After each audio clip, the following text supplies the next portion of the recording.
Good morning and welcome to Redeemer Lutheran Church. I'm Pastor Gary Lodeholt.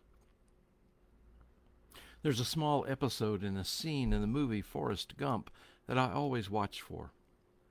Probably most of us have seen this movie, and we know that Forrest is a little developmentally slow, and he stares in childlike wonder as amazing event after amazing event happen in and around him. Finally, toward the end of the movie, this man-child is reunited with Jenny, his lifelong friend, whom he loves dearly.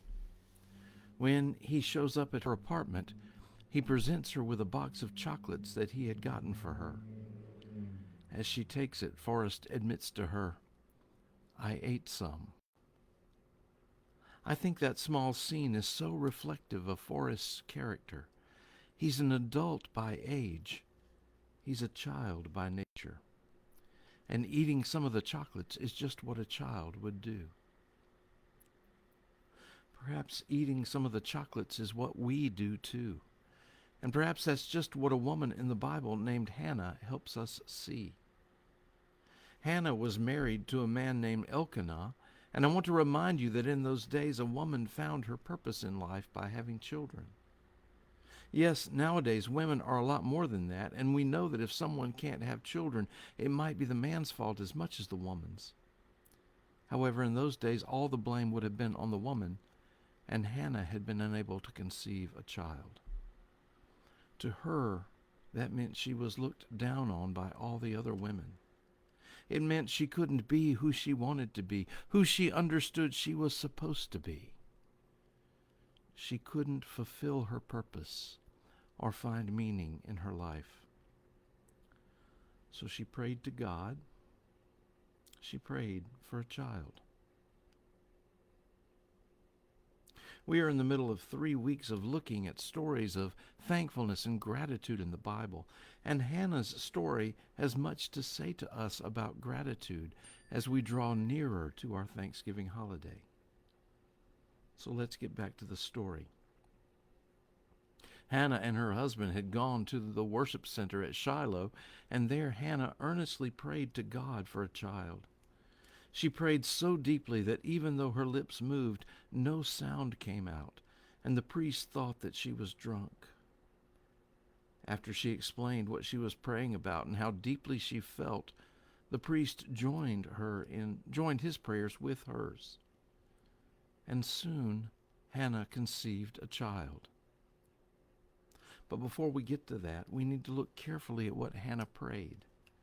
She prayed that if God would give her a male child, and then Hannah would dedicate the child to God for the rest of his life. In other words, Hannah vowed that if she had a male child, Hannah would give that child back to God. Well, the child was born, and they named him Samuel.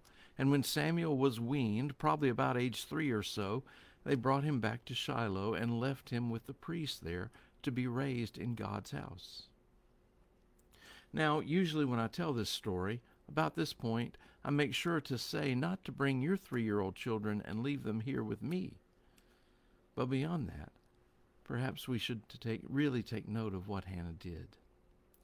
She was grateful for the gift of God to her, to be sure, but she was more focused on the giver than the gift. That's important. We tend to be thankful for God's blessings to us and count the things God has given or done for us.